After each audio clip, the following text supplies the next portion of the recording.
Welcome to the Capitalist Corner. I'm your host, Michael Liebowitz, and we are waiting for Jim Valliant to join us. Hopefully, he will be here soon.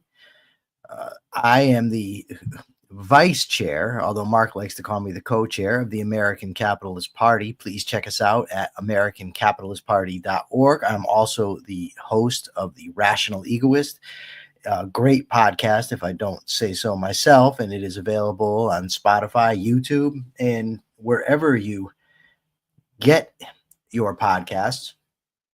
So the first story that I want to talk about today is from Reason Magazine. Oh, and by the way, I've posted these stories to my X page, so if you want to read them on your own, you can go there and do so. So from Reason Magazine, there's this story about Trump's language about how he wants to unleash the police so that they can do their jobs. There were previous comments by Trump back in his first term, or maybe when he was running for his first term, where he said, he said that he doesn't like when cops are being nice. They look like they're being too nice when they're putting offenders or accused offenders into the paddy wagon. Yes, Sebastian Scalora says like. Yes, everyone, please do so. Please like. So the entire point, really, of a constitutional republic and a Bill of Rights is to put a leash on authorities. It's to stop them from being able to violate our rights, from behaving arbitrarily. So for Trump to say, Jim's saying to send him the link, so I did, but I'm going to have to resend it, I guess. Let me see where it is. Oh, not there.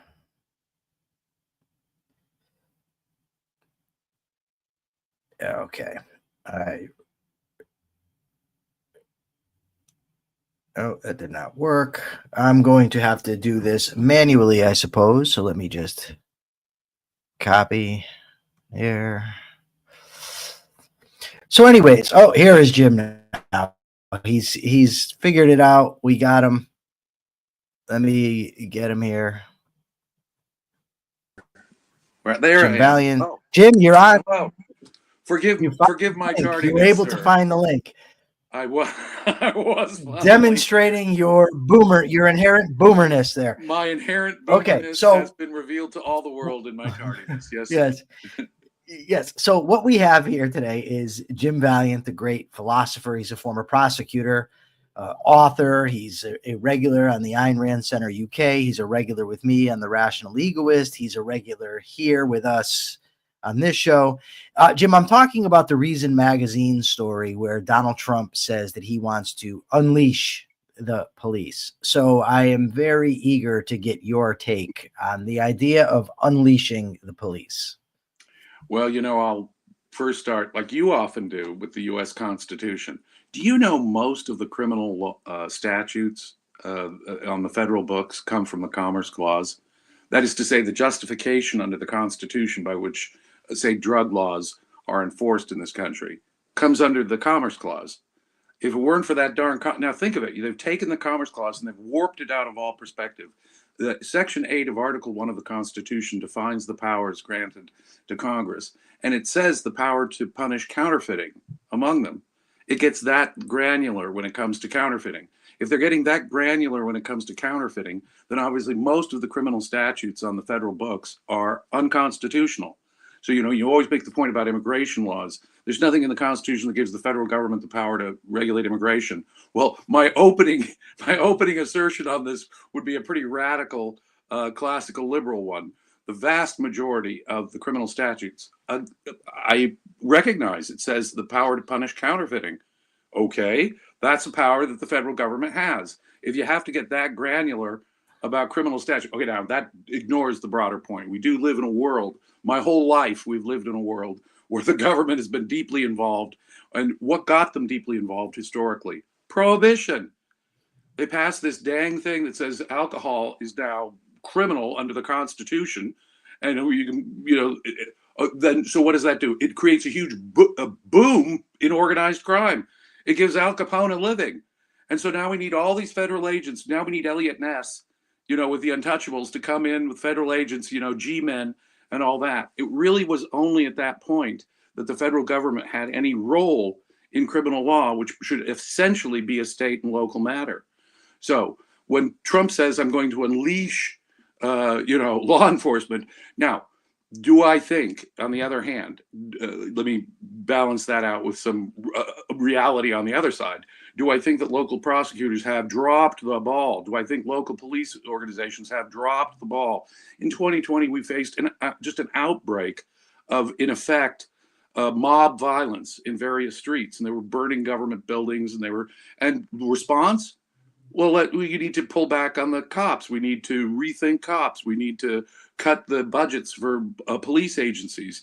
We need to, and there were, for example, the Seattle police chief, she quit, and she was no conservative. So I'm a former prosecutor. For almost 18 years, I was a prosecutor. And believe me, I could never have been a federal prosecutor, because most of what they do, I'll just return to that in a general philosophical sense. Most of what the federal government does in a criminal context, I think, is wrong. Hauling people off to jail for insider trading, hauling people off to jail for violating antitrust laws, hauling people off to jail for income tax evasion, hauling people off to jail for ... You fill in the blanks. Now, do I think that there's any role for the federal government in supporting local law enforcement? Constitutionally speaking, no, not really, not much.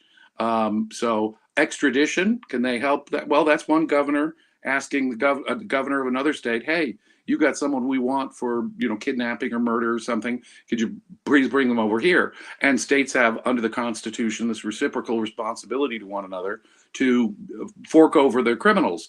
We have, but it's wider than that. There's international extradition. So, apart from issues like international extradition and the specific things listed in Section 8 of Article 1, I, in general, don't think that the federal government has a role in law enforcement. And what do they do? They have subsidies, huge subsidies, to help law enforcement because of these particular areas. Why are we giving subsidies to local law enforcement? They don't need it. If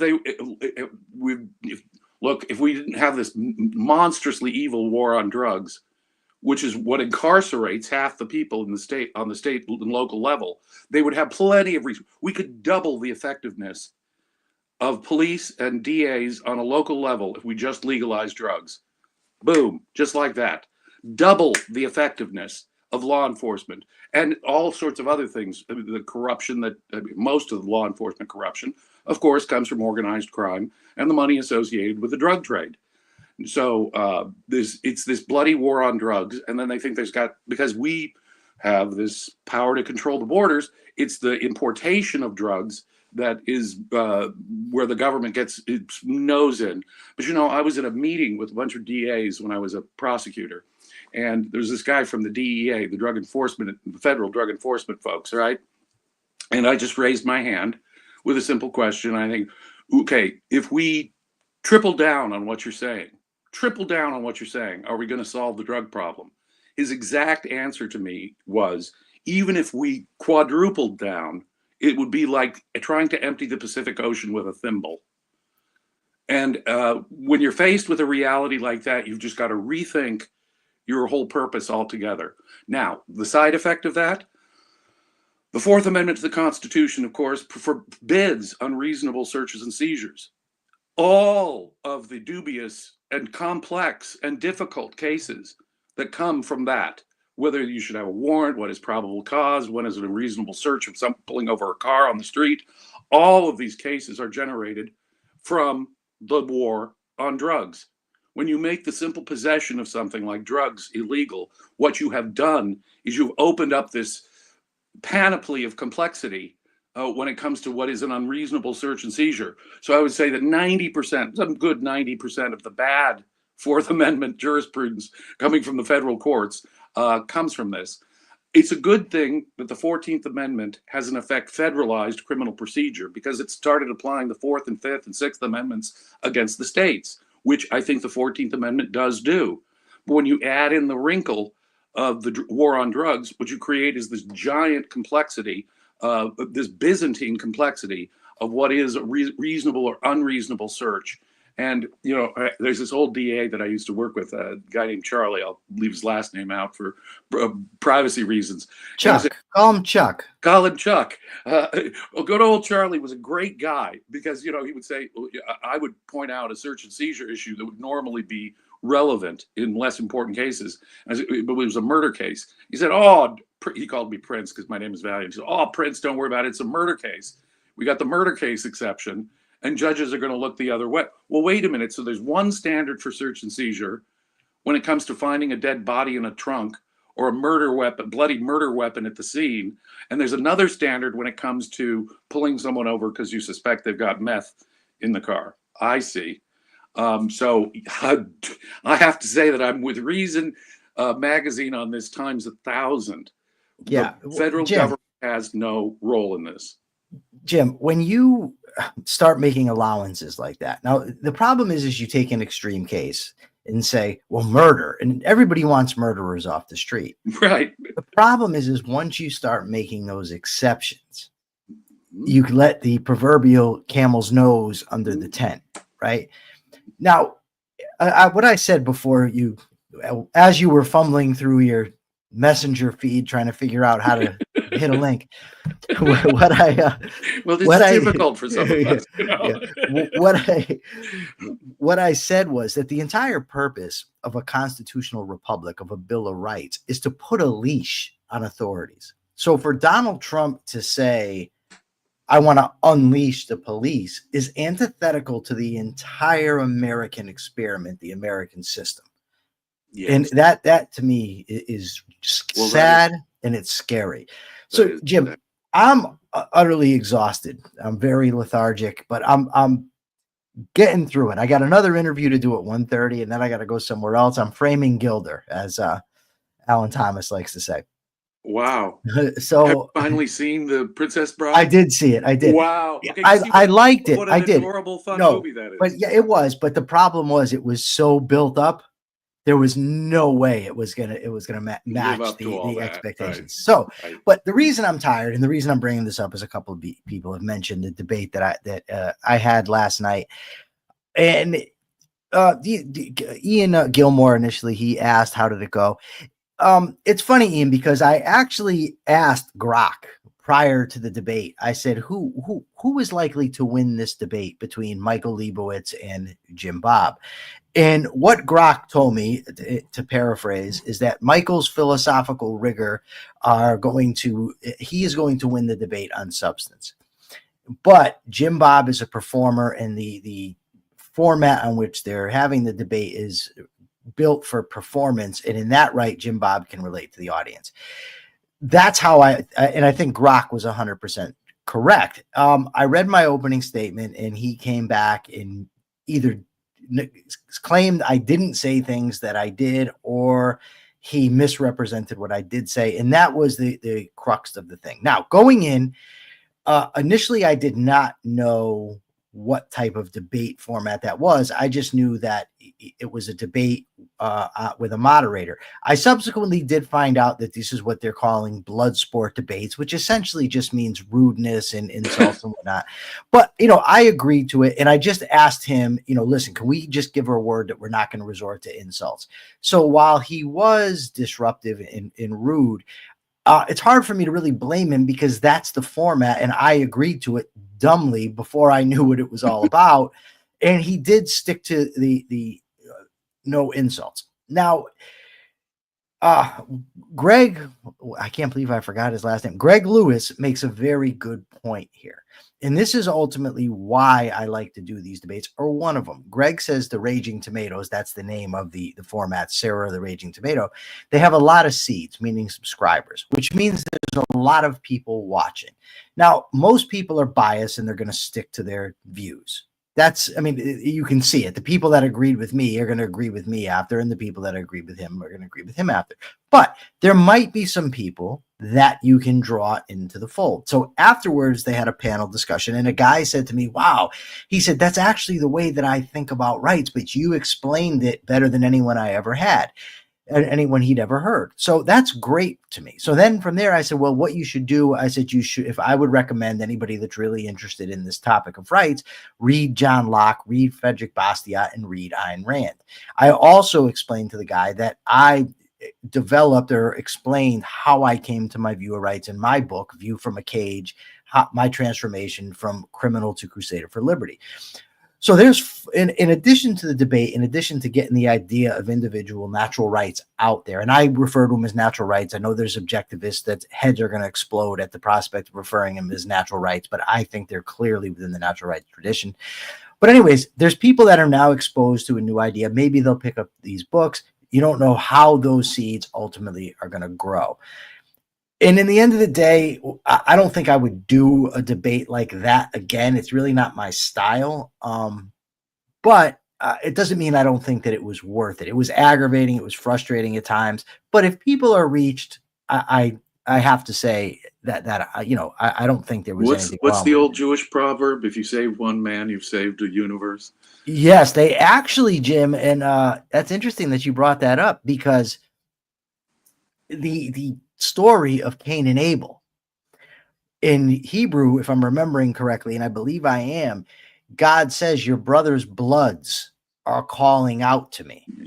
And that's interpreted as meaning all the generations that would have sprung from him are coming out to me. So that if you kill a man, you wipe out everything that would have followed. So if the reverse would have to be the same as well, that if you help one person or you bring one person to a correct view or a better view, there's no telling how the waves might ripple.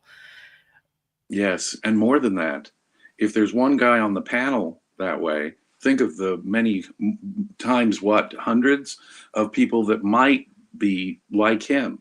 So in other words, my wife is a publicist, and she'll always tell me, if you get a comment or two where people have the courage and the ability to type it out or say it out loud, that probably is just the tip of the iceberg. It reflects other potential ears and minds out there that you might reach and touch. Well, here's some information, Jim. I hate to interrupt as I'm bitching about the guy interrupting me, but nevertheless, the philosophical zombie hunter said, Michael, you seem to have converted Radical Coder, who is a hardcore leftist. That's the guy that you had the panel section with. Now, some other guys in here say, did he though? And they're skeptical. And I'm skeptical too, but who knows? He didn't. Chandler says they were laughing more than anything. Well, there was like 8 people in the panel, so you can't just collectivize them and assume that they're all of one mind. There were some real jackasses in there. I have no problem to say that.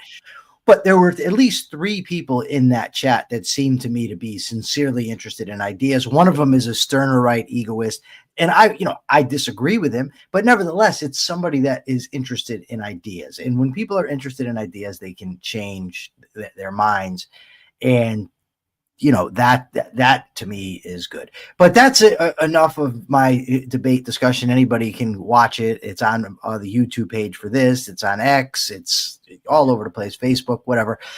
So, Jim, what article would you be interested in discussing next out of the plethora of articles? The plethora. Well, you did send me a bunch. We don't have to get to all of them. One thing that really bothers me is the way Trump is talking to Walmart about eating the tariffs. Trump. I have a old economics professor from NYU, Larry White, who's a real expert on free banking, by the way, and the history of free banking in Scotland and elsewhere. So I highly recommend his work in that regard. But he also had a comparison. It was like King Canute trying to hold back the tide. Trump is, or if I can change the metaphor a little bit, mix the metaphor a little bit, Trump is insisting that water run uphill. That either the product vanishes, Mr. Trump, or the price goes up in time. Walmart can only eat that for so long, even if they were so suicidal, even if you're asking them to go against violate their duty to their shareholders, for example, violate their duty to, ask them to go against even their economic interests, which doesn't make any sense. You're still asking them to make water go uphill. They can only do that for so long, even if they were to do that so long. So you really got two options. You either destroy the availability of the product altogether, or the product price goes up. Mr. Trump, this is the economics 101. There's two areas here where Trump is mentally challenged. One is on basic economics. I mean, his whole approach to tariffs and the way he talks about tariffs is obvious. The other that we touched on already is the U.S. Constitution. So apparently basic economics 101 and the Constitution are just above his, mental pay grade. Yeah. And you'd think that if you're going to elect a president of the United States, he would have some opinion on economics that was, a little more advanced than, say, 17th century mercantilist kind of thinking, or some view of the Constitution that is, understandable, even on the most basic levels. He doesn't have to be a radical like me, but he doesn't have to be. We wish he would be, though. I'm sorry. We wish he would be. Oh well, yes, I can dream, but even I realize how our culture sucks. People do not understand either of those things. It has been a failure of our education system. It's been a failure of our culture. It's been a failure of our politicians to properly guide people to the correct ideas that will answer their questions. But Mr. Trump, Walmart, this huge retailer, cannot fight the law of gravity. Nor can they fight the laws of economics. And you're asking water to run uphill, Mr. Trump, when you ask them to do that. The truth is that Walmart was a revolution in affordability for ordinary consumers. You go into Walmart because of their business practices, because they're looking for the cheapest good, even if it's a good abroad, because of the efficiencies they brought to the market. Now you're asking them to violate everything that made them successful, everything that made them successful in trying to bring the cheapest goods to the consumer. And it sounds like superficially you're saying, no, keep your products cheap. But Walmart couldn't make products cheap magically by waving a magic wand. It had to go looking around for the best, cheapest products in all the different markets of the world. We have misdiagnosed the problem. We have all kinds of regulations, Mr. Trump, labor laws, environmental laws, securities laws. We have all kinds of regulations that make it expensive. Those are costs. Every regulation on the economy is a cost that has to be paid, has to be borne by someone. First, it's a barrier to entry that increases monopoly behavior because competition is harder, because regulation compliance department is a huge part of their costs. So it increases monopolistic type behavior. But secondly, it increases costs, the hidden costs everywhere that are destroying. I mean, I'm not saying that manufacturing should be done in the United States, and certainly not in any particular. I'm not the one who can, from my balcony as a dictator, say, well, this industry should be. Prince Valiant. Yeah. Well, I can't say, well, steel should be made in America, or this car part should be made in America. No. On the other hand, if we didn't have all the regulations that we do, these high cost economic regulations that we do, it would be a lot cheaper to manufacture things in America, and we wouldn't need to import, say, from China as much. But instead of focusing on the costs of regulation and how regulation distorts the domestic market, he says, oh, it's internet. These nefarious countries have been taking advantage of us, ripping us off, as if the self-interested actions of corporations and consumers in America looking for the cheapest, best value abroad is somehow wrong. No, that in effect is keeping our economy as efficient as it can be, given this huge weight of economic regulation that is a cost. So he's not only misdiagnosed the problem, he's prescribing arsenic for the cold. So no matter how you look at what Mr. Trump is doing here, it is a misdiagnosis. If you really wanted to make manufacturing at least viable in this country again, you get rid of the damn labor laws, the environmentalist laws that make it so expensive to manufacture in this country. Even then, it would still be cheaper for some countries probably to make certain things, and there's nothing wrong with that. You let businesses buy the best value good abroad. That saves us money for other things and makes us richer. So we have a system that is, it's designed to protect this. That's the whole irony of all this. Trump with his tariffs, or the economic fascists with all of their economic regulations. They say, well, we're protecting the American worker, we're protecting the American consumer.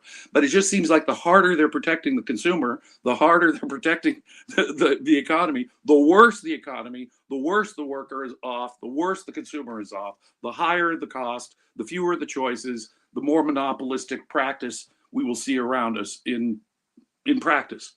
Jim, how far, this is a rhetorical, because there's a couple of things I want to add, but I'll put it in a positive sense, a straightforward statement. We are so far with the conservatives, from the conservatives who embraced Milton Friedman's argument that the social responsibility of business is to increase profits for its shareholders. Now, with the American so-called right, it's eat the tariffs. That's the social responsibility. Now, there's so much in this, because to me, it demonstrates something that I'm frequently talking about, and it's the importance of understanding economics. Now, while my primary arguments for a free society are moral, that doesn't mean we can just dispense with the economic arguments. Oh, they're intertwined. Right. Because it's by sometimes the understanding the economics that you understand a policy is not in our interest to do. And the fact what you said about Trump wants them to make water go uphill, to me, it's very reminiscent of John Galt in Atlas Shrugged, when they want him to run the economy and he says, I can't do it. It doesn't matter. Even if I wanted to, I cannot do what you're asking. And it's the absolute case. These companies cannot do what Trump is asking. It's like when they say, oh, everybody should just raise their wages.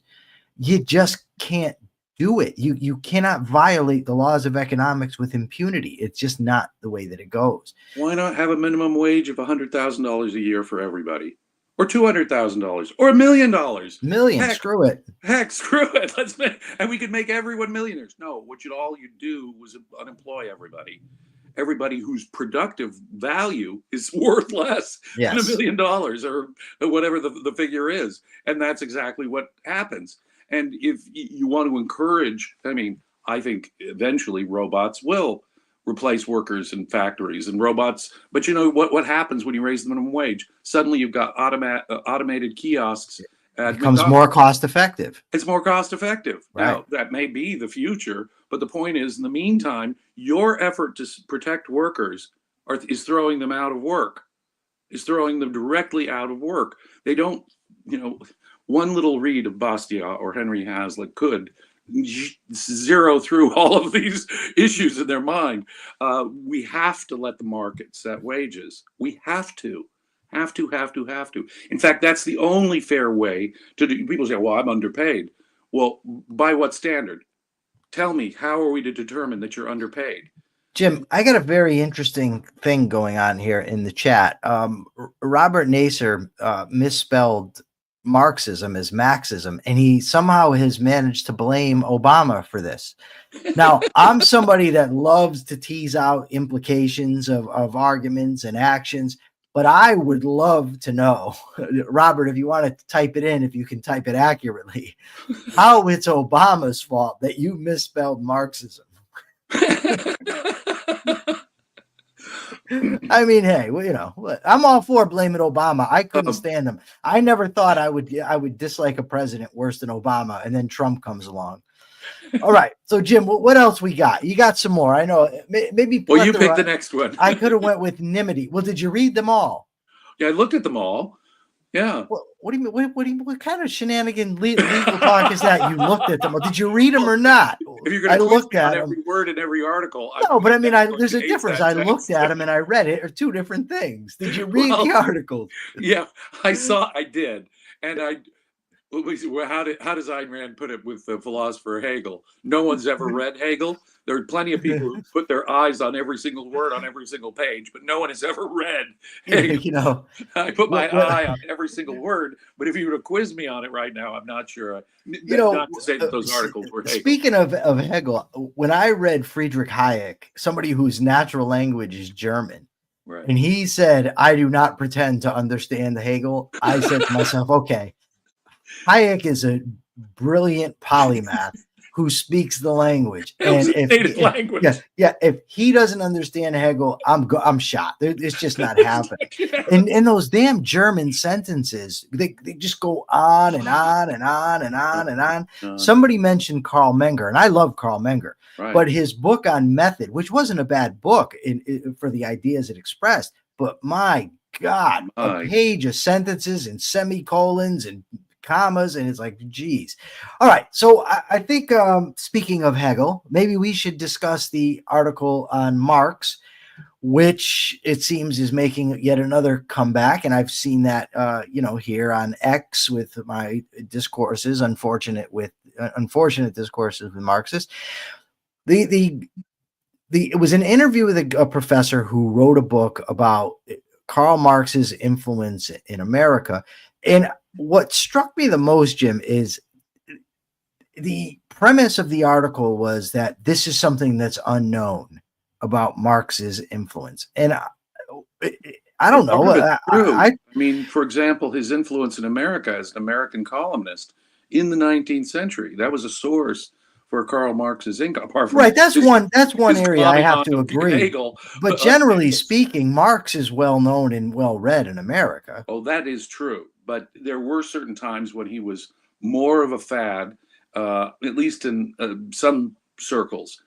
Certainly, I would say that the article takes us accurately through the times when Marx was popular. The 1930s, for example, the famous Red Decade. Granville Hicks, who is the literary editor at the New York Times, said one cannot be a proper writer without first being a proper communist. And that's in the 1930s. He'd go on, of course, to negatively review Ayn Rand. But just consider when you've got the editor of the New York Times book review saying, well, you can't be a good writer unless you're a proper Marxist. That was the 1930s. Now, of course, that I think would stretch. I take a little issue with the article because I think that goes back to the Greenwich Village radicals of the 1920s who were kind of ahead of their time. The John Reeds and Max Eastmans and so forth. They really laid the groundwork for the 30s, the Red Decade. And you can read Eugene Lyon's book, The Red Decade, which delineates this. And, the thought was get this, in the 1930s, FDR saved capitalism, don't you know? He did, yes. Yeah, so and as Trump is saving it now. Trump is saving capitalism now. Yes. So in the face of Marxism, did people think FDR was saving capitalism by stomping on it and hurting it in the first major way in American history, and using Marxism? Because one of the planks of the Marxists, we have to have retirement insurance. What did he give us? Social Security. He envisioned these Bill of Rights, in effect, economic rights that would eventually, think of all the different Marxist planks that are actually now a reality in America. Yeah. Healthcare, retirement insurance, you can go right down the list. And a great many of them are already, Marxism is already built into the American economic system. And so its influence cannot be ignored. But there is, and remarkably today, because, back when the Soviet Empire sort of fell, 1989, 1990, my hope was that, this is going to be the dawn of a new day. People are going to reconsider history, reconsider Marxism. People are going to realize that the Soviet experiment was a giant failure. Harkening back to those Greenwich Village radicals, they went over to Russia. They thought this was a noble experiment, the Bolshevik Revolution. So let's go over and check out what's going on in Russia. Isn't this wonderful thing? I thought, okay, finally, with the collapse of the Soviet Union, everyone will see that it's a basket case economically.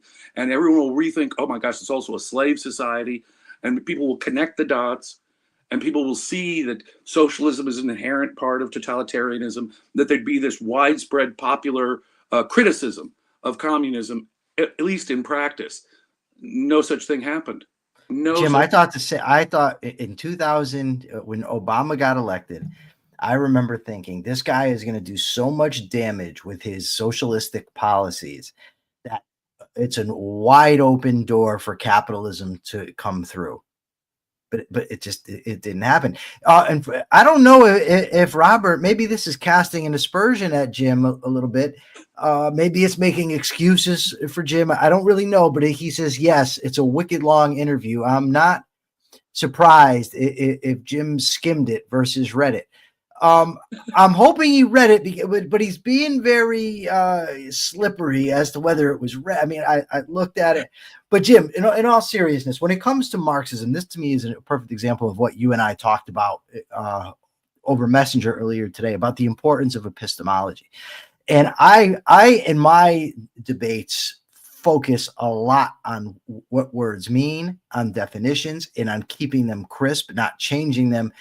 For this very reason, when Marx talks about, for instance, labor needs to be free, he's not using freedom in the sense that it's always been understood. He uses a word that's valued by most people, and redefines it to make it fit his theory, and that can have an attraction. But what it also does, it makes it very difficult when engaging with Marxists, because they're not using words as they're commonly understood, and they actually embrace contradictions. Yes. As opposed to Aristotelian logic, A is A, the law of non-contradiction, either or. They are just, no, contradictions are part of the fabric. And he got that from Hegel. He got long sentences, and he figured, aha, contradiction is built into the universe. Right? Yeah. Yes. Thesis, antithesis, and synthesis. But is that the core? I mean, I think it is. But is epistemology? Is that where the real battlefield? I do. Lies. Because people say to me sometimes, Jim, no, it's metaphysics.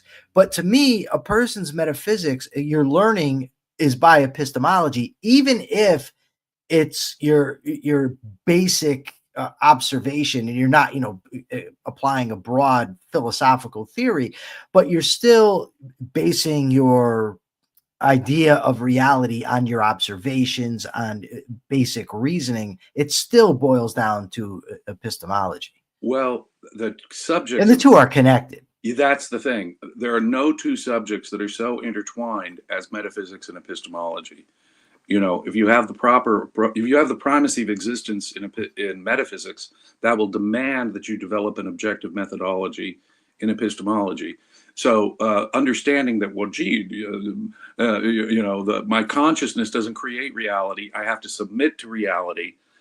Metaphysically speaking, consciousness bears a certain relationship to existence. That's a metaphysical question, the primacy of existence, but it has a direct epistemological implication. We need an objective method, and we need to go by that method. So when you have a debate like you did last night with these guys, my reaction would have been really to go kindergarten on them, to go really inductive on them. Just by rights, I mean, why ain't it cool to be a slave? Why would you? Because honestly, slavery is not a cool thing, right? And what makes it bad? Always bad, and in every form. And I'd give different examples of the different forms. I'd even go talk about how women were mistreated under Old English law. They didn't have rights to their children. They couldn't really have property rights. Hey, there's a connection here between freedom and prosperity. And I'd back up historically to look at the different, why is America richer? Why was the North richer than the South? And I'd say, hey, something? Even the masters suffer in the South. The North was destined to win the Civil War because they were economically light years ahead of the South. And there's a real reason why folks were more numerous and richer in the North. And guess what? Let's think about what it is to be a slave.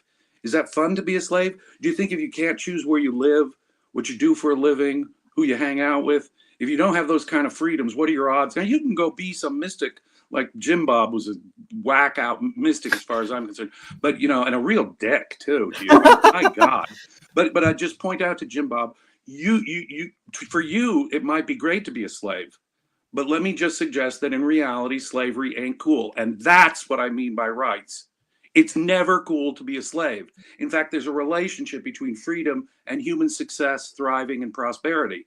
Now, if you disagree with that, simple historical fact, or just introspect, would you be happy as a slave? And if you say, oh, I'll be a happy slave, well, debate over. by rights, concretely, in reality, what I mean by rights is the difference between being a slave and being not a slave. Jim, I have a question for you about Yes, sir. epistemology, but first I do want to Yes. address what Race Jacobson said. Race said that not all of us, that religious people can be reasoned out of religion. Not all of us were born atheists. I agree, Race, but they have to first accept at least a modicum of a rational epistemology. And let me just give you a personal example.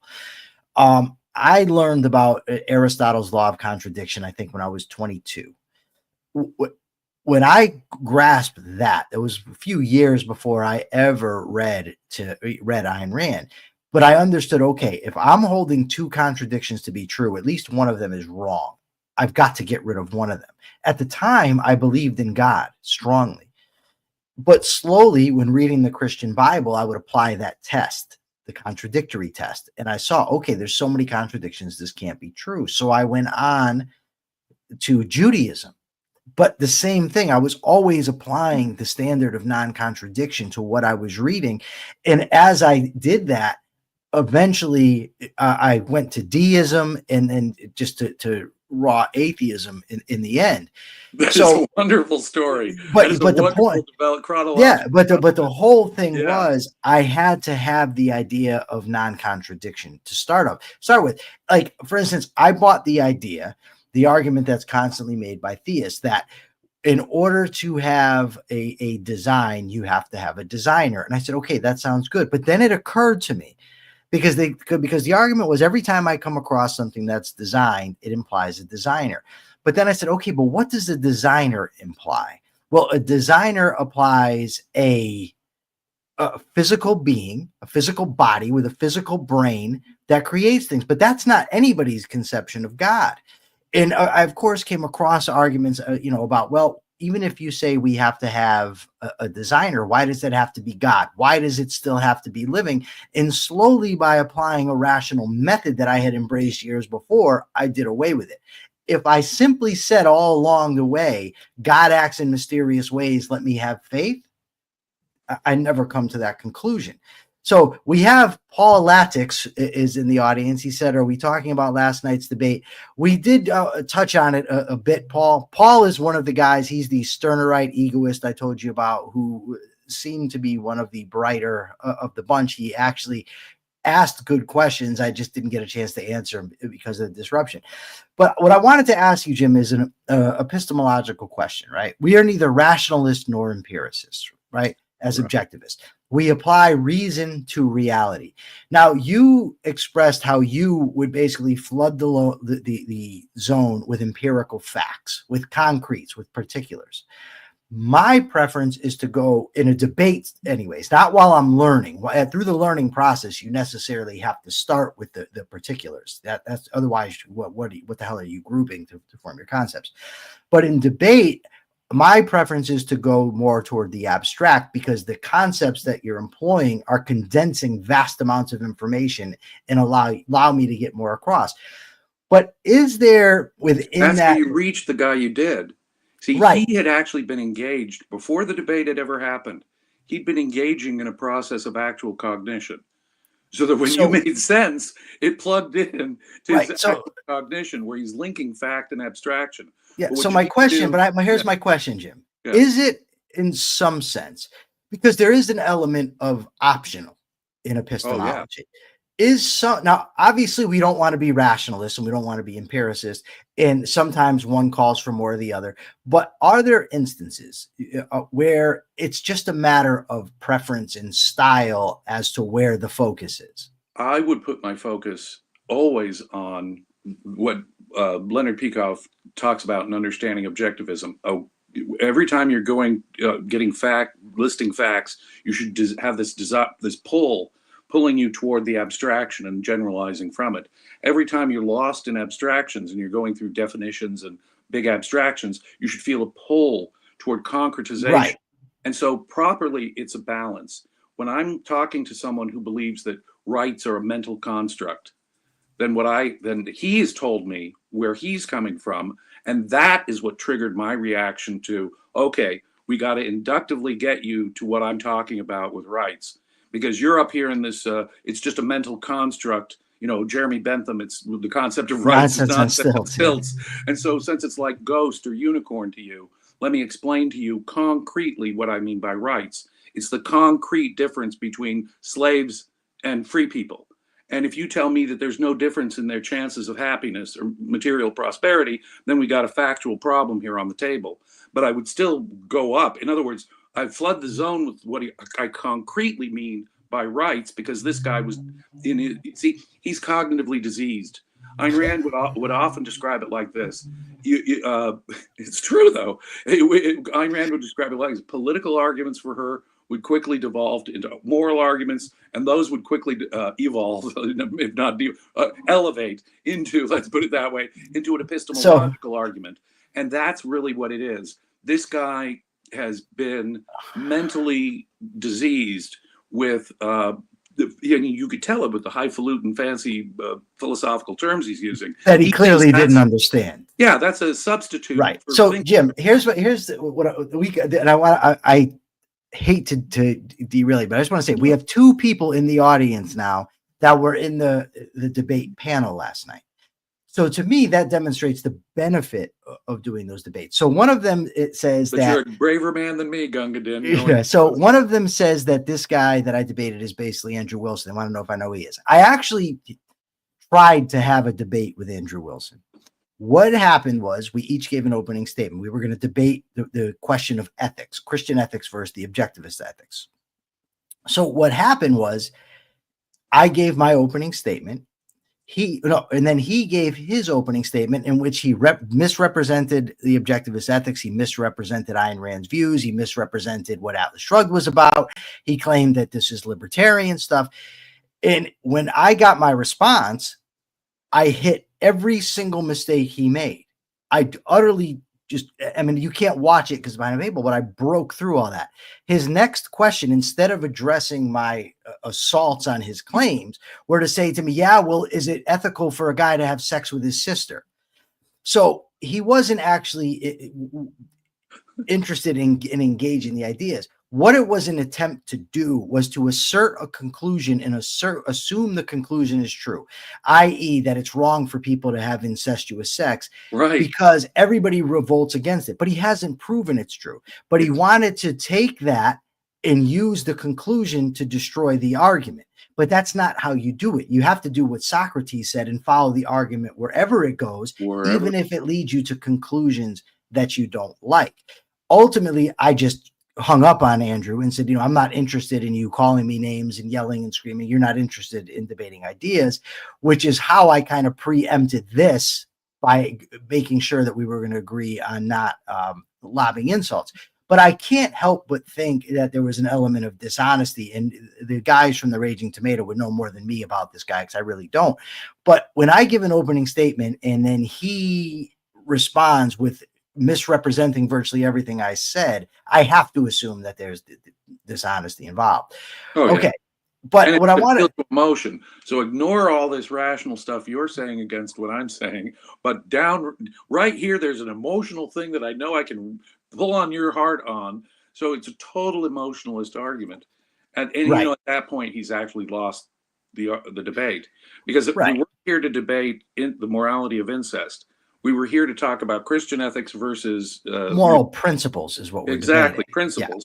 Yeah. What is the correct approach to ethics? Yes. Like last night, we were there to debate whether rights existed, not every possible rabbit hole of implications. Exactly. And where it is that weapons can be regulated. Obviously, I can't have a howitzer in my backyard, but can I have some weapon for self-defense? Right, but that takes philosophical analysis exactly. to explain why. We have to agree on what rights are and what they're all about and why we have them, why we need them, what rights we need a rights theory in order to understand whether people have a quote right to a howitzer or 32 or what the hell else.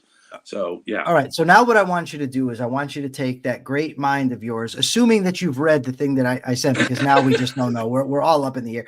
Between you and Pellegrino, I feel like I'm really getting the screw stuck to me. And maybe the two are you in cahoots, because when you and I debated value, it was obvious that Mark was tilting the scales for you.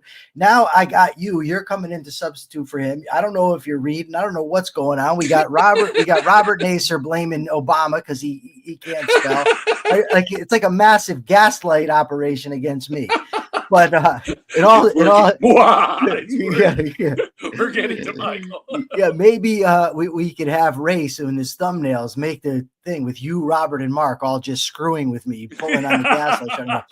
So, but in all seriousness, this Moody's downgrade of America's credit rating, that's serious business, right? Yeah, well, when our national debt exceeds our yearly GDP altogether, and we start saying, well, gee, what's it going to look like in the future? It's going to look like 100 and what percent of our GDP at some point? We're in trouble, ladies and gentlemen. And you can predict a crisis forever because economics is the kind of thing that is ceteris paribus, all other things being equal. Would the budget have exploded more under Kamala Harris? Maybe. I don't know. But what we're still talking about with Trump is more national debt, adding a yearly deficit to pile on top of this giant national debt. And, the Moody's downgrade is very interesting because it does say we're still the best compared to other countries. We've lost that AAA rating. Well, duh. I mean, how much national debt before we get to the point where, there could be a problem down the road.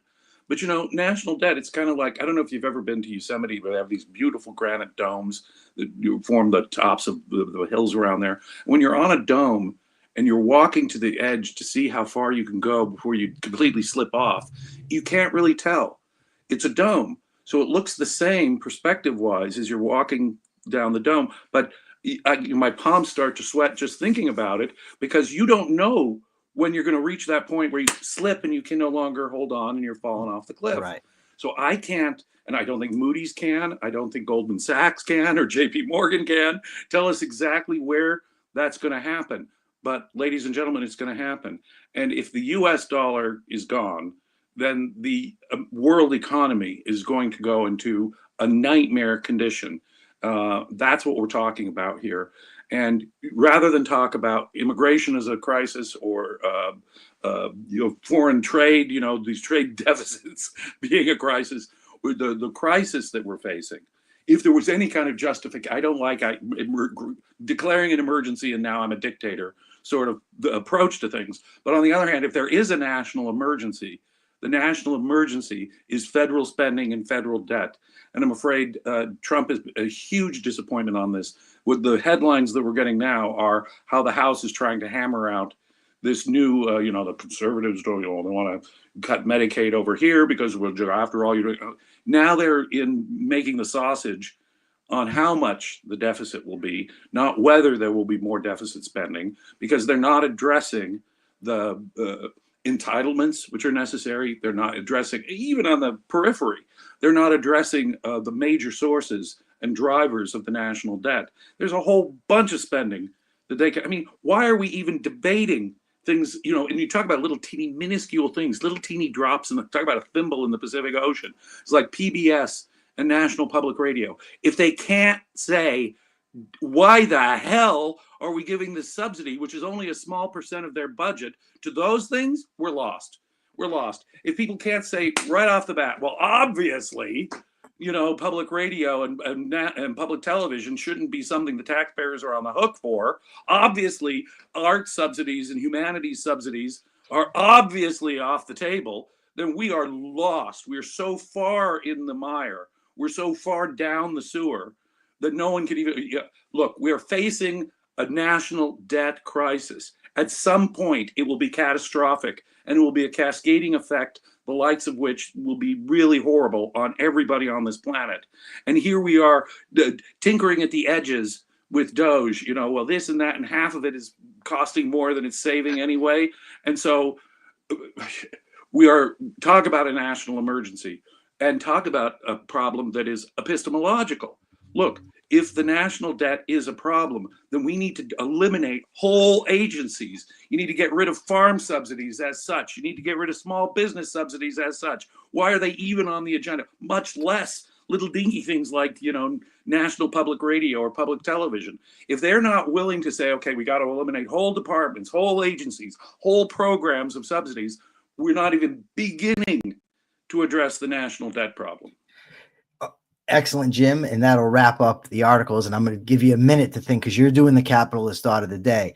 But I want to address two things. First, Greg Lewis, somebody commented to Greg Lewis, that's why objectivism is so small and represented by the assorted group of weirdos and felons that nobody watches. Now, I take big exception to that because as far as I know, I'm the only objectivist felon.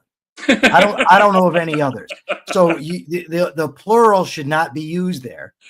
And as for weirdos, I plead guilty. Well, yeah.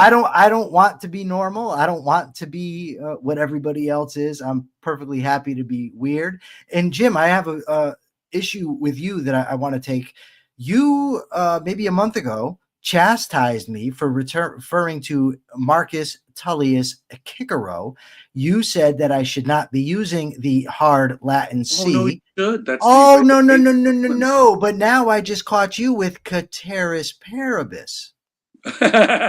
Physician, heal thyself. Well, Shakespeare, by the time English would mangle Latin, and English has terribly mangled, Mark Antony, Marcus Antonius. But, the V's should be pronounced like W's.